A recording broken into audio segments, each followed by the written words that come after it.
Hello दोस्तों, मैं सुजीत यादव आप सब लोग का ब्राइट गुरुकुल में स्वागत करता हूं। दोस्तों, आज के इस वीडियो में हम लोग ब्लड के बारे में अध्ययन करेंगे। ब्लड जो कि हमारे शरीर का एक बहुत ही महत्वपूर्ण अंग है। ब्लड क्या है? ब्लड एक अंग है।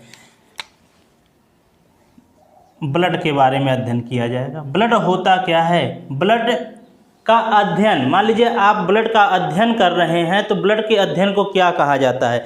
ब्लड के अध्ययन को हीमेटोलॉजी कहा जाता है।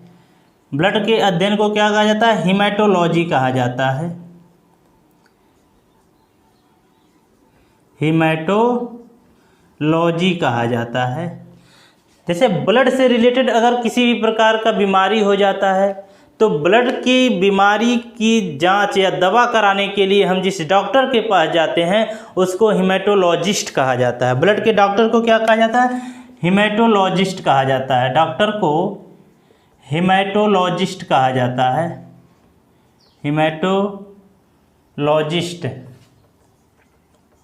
हीमेटोलॉजिस्ट कहा जाता है। जिस प्रकार से दांत के डॉक्टर को डेंटिस्ट कहा जाता है उसी प्रकार से आपका ब्लड के डॉक्टर को हीमेटोलॉजिस्ट कहा जाता है। ब्लड होता क्या है? ब्लड एक तरल संयोजिक ऊतक होता है, कनेक्टिव टिश्यू होता है। ब्लड क्या होता है? ब्लड एक तरल संयोजी ऊतक होता है। तरल संयोजी ऊतक होता है। इसको हम लोग बोलते हैं कनेक्टिव टिश्यू। कनेक्टिव टिश्यू होता है, या इसको हम ब्लड को मेसोडर्मल अंग भी कहा जाता है। ब्लड को क्या कहा जाता है? मेसोडर्मल अंग। कि ब्लड क्या है? ब्लड एक मेसोडर्मल अंग है। ब्लड एक मेसोडर्मल अंग है। मेसोडर्मल अंग, मेसोडर्मल अंग है। Mesodermal organ. ब्लड एक मेसोडर्मल ऑर्गन है। अब यहाँ पर एक शब्द आ गया मेसोडर्मल। मेसोडर्मल क्या होता है? देखिए, जब बच्चा पेट में होता है या भ्रूण अवस्था में होता है तो भ्रूण के समय 3 लेयर बनती है। कितनी लेयर बनती है? 3 लेयर बनती है। ये मान लीजिए भ्रूण है, इस भ्रूण में 3 लेयर बनती है। एक लेयर ऊपर की ओर बनती है, एक लेयर मिडिल में बनती है और एक लेयर नीचे की ओर बनती है। देखिए, ऊपर वाले लेयर को इंडोडर्म कहा जाता है। ऊपर वाले लेयर को क्या कहा जाता है? इंडोडर्म। इंडोडर्म कहा जाता है। बीच वाले को मेसोडर्म कहा जाता है और नीचे वाले को एक्टोडर्म कहा जाता है। इंडोडर्म से शरीर के आंतरिक अंगों की रचना होती है। शरीर के आंतरिक अंगों का निर्माण होता है। इसे इंडोडर्म से क्या होता है? शरीर के आंतरिक अंगों का निर्माण होता है। शरीर के आंतरिक अंगों का निर्माण होता है। शरीर के आंतरिक अंगों का निर्माण होता है। मेसोडर्म से क्या होता है? अब शरीर के आंतरिक अंग में क्या हो जाएंगे? जैसे आपका फेफड़ा हो गया, जैसे आपका पेनक्रियाज हो गया, अग्न्याशय हो गया, फेफड़ा, किडनी,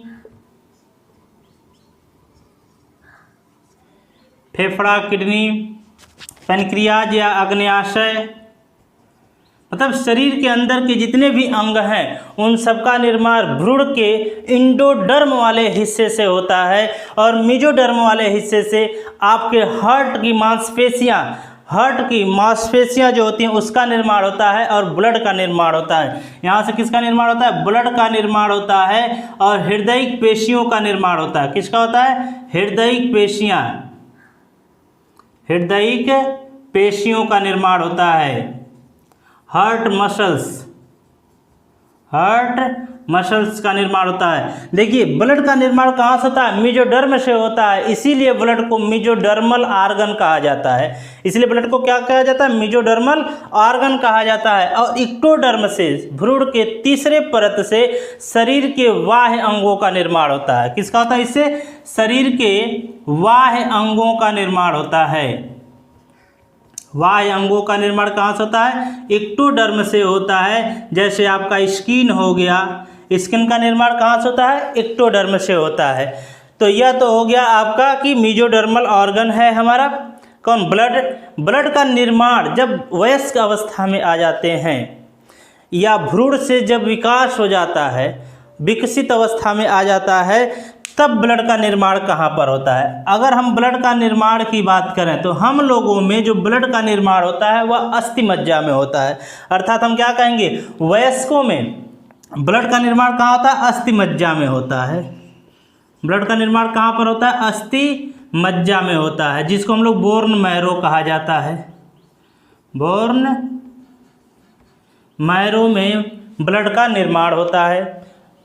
जब बच्चा पेट में होता है या भ्रूणी अवस्था में, जब अस्थि मज्जा का विकास नहीं हुआ रहता, विकसित नहीं हुआ रहता है, उस समय ब्लड का निर्माण कहाँ होता है? तो हम कहेंगे भ्रूणी अवस्था में, भ्रूणी अवस्था में ब्लड का निर्माण लीवर करता है, लीवर बनाता है। उस समय ब्लड कौन बनाता है? लीवर ब्लड का निर्माण करता है। अब यह ब्लड बन गया तो ब्लड बनने के बाद इकट्ठा कहाँ होगा? एकत्रित कहाँ होगा? ब्लड बनने के बाद स्प्लीन में एकत्रित होता है। ब्लड बनने के बाद कहाँ एकत्रित होता है? अगर हम इसके इकट्ठा होने की बात करें, जमा होने की बात करें, तो यह होता है स्प्लीन में। कहाँ पर जमा होता है? स्प्लीन में, जिसको हम लोग पलिहा बोलते हैं, या इसी को हम लोग तिल्ली भी कहा जाता है। स्प्लीन, पलिहा या तिल्ली में जाकर के ब्लड एकत्रित हो जाता है। ब्लड का जो रंग होता है, हमारे ब्लड का रंग हमेशा लाल होता है। अब इस ब्लड के लाल रंग होने के पीछे कारण क्या है? देखिए, हमारे ब्लड में जो है हीमोग्लोबिन पाया जाता है, और इसी हीमोग्लोबिन के कारण ब्लड का रंग लाल होता है। ब्लड का रंग कैसा होता है? लाल होता है। अगर हम इसके कलर की बात कर दें, कलर कैसा होता है इसका? रेड होता है, लाल रंग होता है। क्यों होता है लाल रंग? हीमोग्लोबिन वर्णक के कारण। किसके कारण? हीमोग्लोबिन वर्णक के कारण। हीमोग्लोबिन वर्णक के कारण ब्लड का रंग कैसा होता है? लाल होता है। देखिए,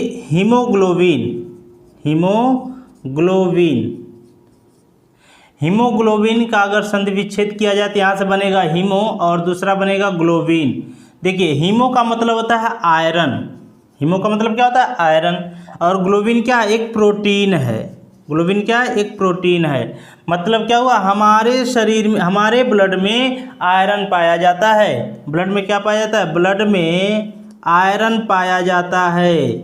आयरन मतलब लोहा पाया जाता है। इसी हीमोग्लोबिन के कारण ब्लड का रंग कैसा होता है? लाल होता है। देखिए, कुछ जंतु हैं, जैसे कॉकरोच हो गया। कॉकरोच का जो ब्लड होता है वह सफ़ेद रंग का होता है। और ऑक्टोपस है, ऑक्टोपस का जो ब्लड होता है वह नीले कलर का होता है। क्यों होता है भाई? देखिए, अगर हम कॉकरोच की बात करें, कॉकरोच का ब्लड होता है सफ़ेद। हीमोलिम्फ पिगमेंट के कारण, किसके कारण? हीमोलिम्फ पिगमेंट के कारण कॉकरोच का ब्लड कैसा होता है? सफ़ेद होता है। और ऑक्टोपस का ब्लड नीला होता है। ऑक्टोपस का ब्लड कैसा होता है? नीला होता है। हीमोसाइनिन पिगमेंट के कारण। वर्णक क्या होता है? वर्णक वह पदार्थ है जो रंग प्रदान करता है। ठीक है, तो हीमोसाइनिन पिगमेंट के कारण ऑक्टोपस के ब्लड का रंग कैसा होता है? नीला होता है। यह जो ब्लड का पीएच वैल्यू कितना होता है? ब्लड जो है उसका पीएच वैल्यू कितना होता है? अगर हम ब्लड के पीएच मान की बात करें तो ब्लड का पीएच मान 7.4 होता है। ब्लड का पीएच मान कितना होता है? 7.4 होता है। पीएच मान से हमको यह पता चलता है कि वह पदार्थ, जिस पदार्थ का पीएच वैल्यू निकाला जाता है, जिस विलेन का पीएच वैल्यू निकाला जाता है, वह अम्लीय है कि क्षारीय है। देखिए, जब पीएच वैल्यू 7 से कम होता है, जब पीएच वैल्यू 7 से कम होता है तो जो विलेन होता है वह अम्लीय होता है। विलेन कैसा होता है? अम्लीय होता है। और जब पीएच वैल्यू 7 से ज़्यादा होता है तो क्षारीय होता है। तो यहाँ पर क्या है? 7.4, 7 से ज़्यादा है तो पीएच वैल्यू 7.4 है। इसका मतलब हमारा ब्लड कैसा है? क्षारीय होता है। हमारा ब्लड कैसा होता है? क्षारीय होता है। और जल में घुलनशील भी होता है। जल में घुलनशील भी होता है, जल में घुलनशील होता है। ब्लड क्या होता है? जल में घुलनशील होता है। अगर हम लोग मात्रा की बात करें कि कितना मात्रा ब्लड का, कितनी मात्रा हमारे शरीर में पाई जाती है,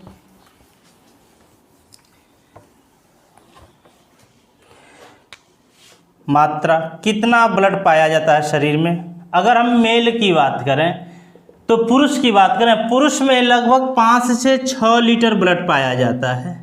पुरुष के शरीर में कितना? 5 से 6 लीटर ब्लड पाया जाता है। अगर हम फीमेल की बात करें, महिला की बात करें, तो महिलाओं में पुरुषों की अपेक्षाकृत लगभग आधा लीटर खून कम पाया जाता है। ब्लड की मात्रा आधा लीटर कम होती है, तो हम कह सकते हैं 4.5 से 5.5 लीटर ब्लड की मात्रा होती है फीमेल में। अगर हम वैसे बात करें कि मानव शरीर में औसतन अगर हम बात करें यहाँ से, तो औसतन मानव शरीर के कुल वजन का, मानव शरीर के कुल वजन का 7% ब्लड पाया जाता है। मानव शरीर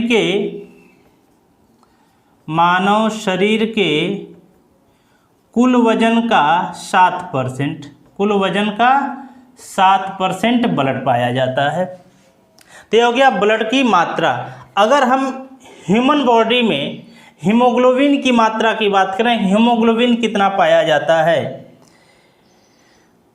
ह्यूमन बॉडी में अगर हम लोग हीमोग्लोबिन की बात करें, हीमोग्लोबिन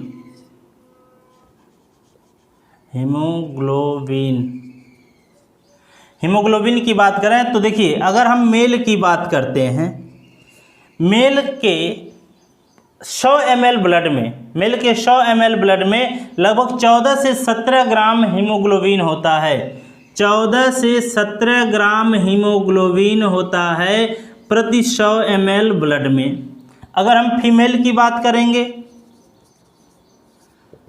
तो फीमेल के ब्लड में 13 से 15 ग्राम, 10 से 13 ग्राम का, 10 से 13 ग्राम हीमोग्लोबिन होता है प्रति 100 ml में। फीमेल के 100 ml ब्लड में 10 से 13 ग्राम हीमोग्लोबिन पाया जाता है। ब्लड का मापन कैसे किया जाता है? ब्लड का मापन हीमोसाइटोमीटर से किया जाता है। ब्लड का मापन किससे किया जाता है? हीमोसाइटोमीटर। हीमोसाइटोमीटर से ब्लड का मापन किया जाता है। हीमोसाइटोमीटर से ब्लड का मापन किया जाता है। ब्लड या हम कहें रुधिर परिसंचरण की खोज जो है विलियम हार्वे ने किया था। रुधिर परिसंचरण की खोज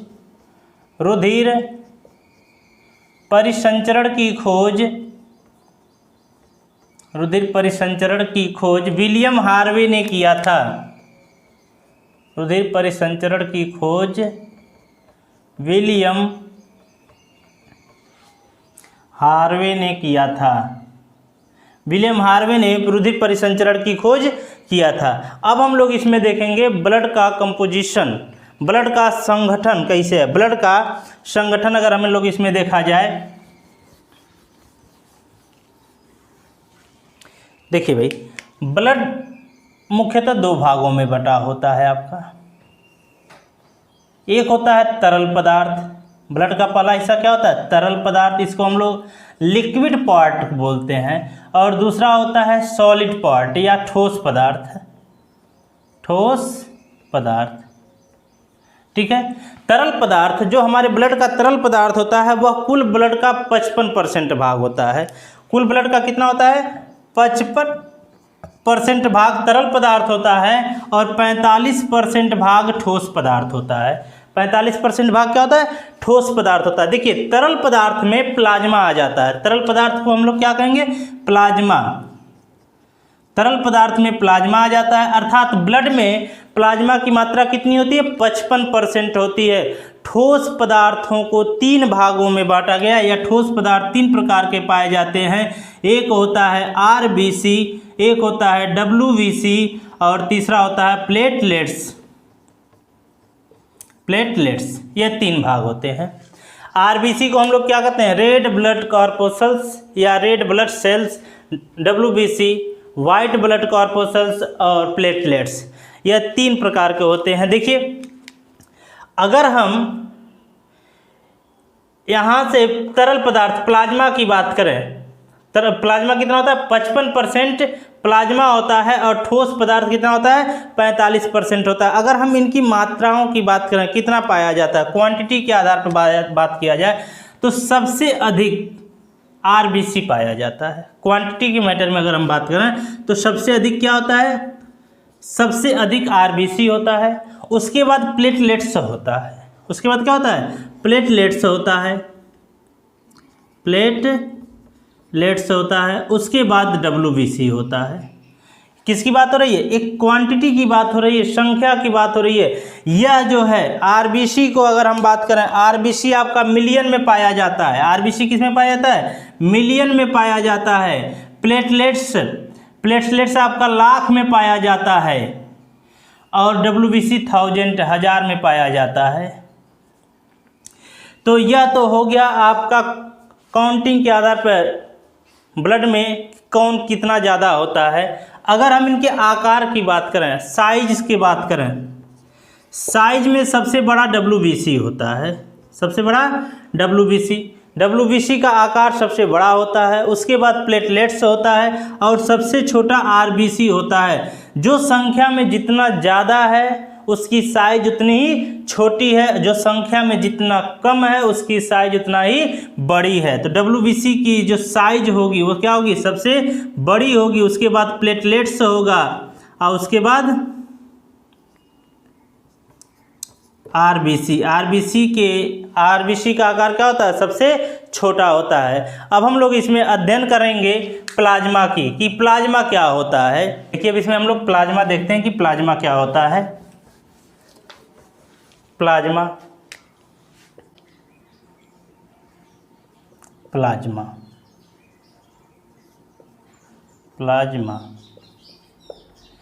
यह ब्लड का लिक्विड पार्ट होता है,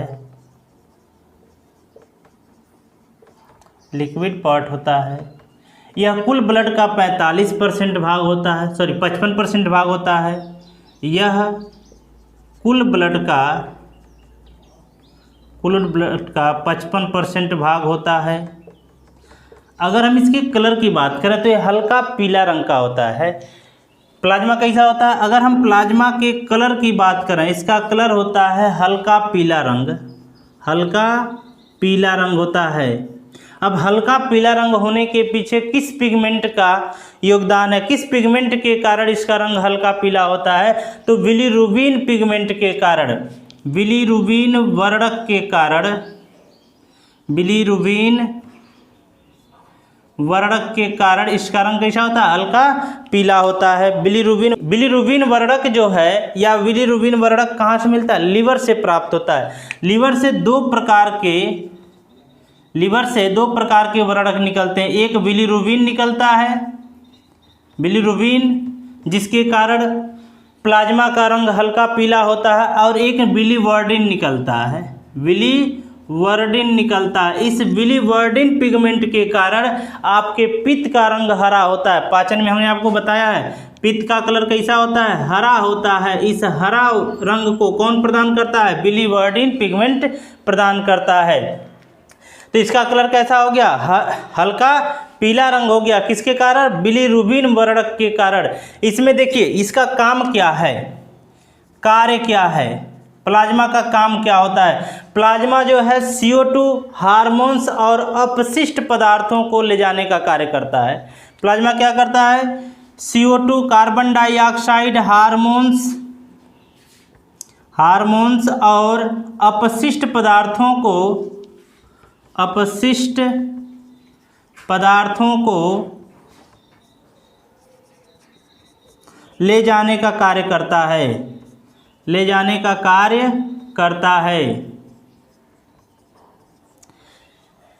देखिए अगर हम इसके संगठन की बात करें, प्लाज्मा के संगठन की बात करें, प्लाज्मा का संगठन, प्लाज्मा में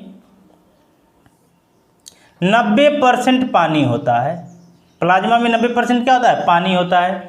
90% पानी होता है, और 10% में प्रोटीन होता है। 10% में क्या होता है, प्रोटीन होता है। और इसमें भी पूरा 10% प्रोटीन नहीं होता, 1% मिनरल्स होते हैं और 9% प्रोटीन होता है। अगर हम इसमें प्रोटीन की बात करें कि कौन से प्रोटीन पाए जाते हैं, इसमें ग्लोब्यूलिन,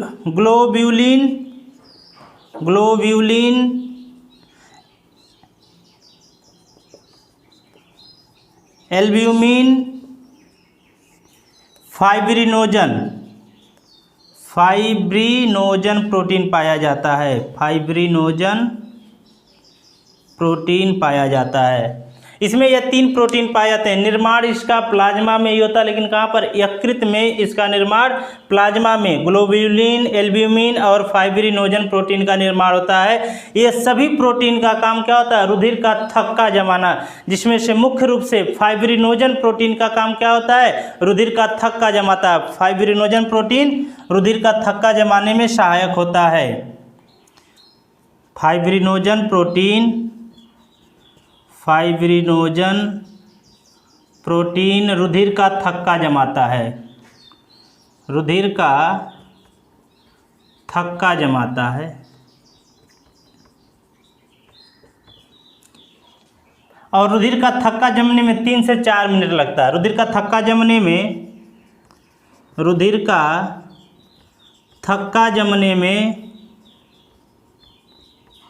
3 से 4 मिनट का टाइम लगता है। ठीक है। अब देखिए, अगर हम प्लाज्मा में से फाइब्रिनोजन को निकाल दें, प्लाज्मा में से फाइब्रिनोजन को निकाल दिया जाए तो जो प्राप्त होता है उसको सीरम कहा जाता है। सीरम क्या होता है, अगर प्लाज्मा में से फाइब्रिनोजन निकाल दिया जाए,